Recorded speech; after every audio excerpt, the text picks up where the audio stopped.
the different programs, like, they make it really manageable to do language and other things that you're interested in. I think that anyone can fit it in if they really would like to, and that they're focused on it and it's part of their goals that they set for themselves. I also know that there's several new programs that are CS plus. So for students who are coming in who might want to do CS or more like technology-based, have a more technology-based education, they could do CS plus Slavic. And that makes it so that while they're doing that major, which tends to be a larger major, they can really fit in a serious language study, which I think can be a benefit to anyone entering the job market today.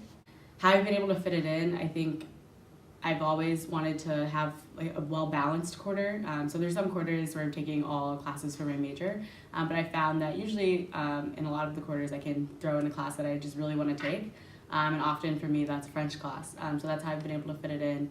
Also I knew I wanted to study abroad, so I worked with, once I declared my major, I worked with my advisor to make sure I could fit in studying abroad, because I knew that was something that I wanted to do and that I made a priority. So I think if you are focused on fitting the language classes in and studying abroad, there's ways to do it, but you kind of have to be more proactive about your schedule. It's actually been pretty easy, I think, one, because we're on the quarter system, so we change classes 3 times a year. It's made it easier to fit the language classes in and then have the whole quarter abroad.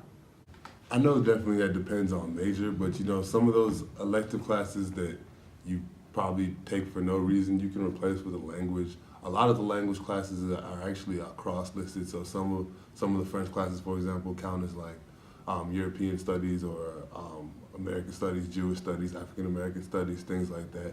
So I would really say to just give it a shot and see if it's something that you can handle. And it's very doable as a student athlete to pursue your major and study French past your requirement, or a language past your requirement. For me, fitting language study into my academic plans was pretty easy. I'm a political science major, so it's pretty low unit and a very flexible major. Probably a little better to that, Yeah, so I'm a computer science major, so a lot of people ask that question. They're like, how are you able to study abroad? How are you able to fit language classes? But I think, well, first of all, even if you're like an engineering major or computer science or anything, you can't take all computer science classes every quarter. Like, it's just not possible. You're not going to have enough time. And so when you choose like those other classes that you're going to take, for me, language was a priority. So I just chose to take those classes. And then I also kind of view like language learning as like a hobby.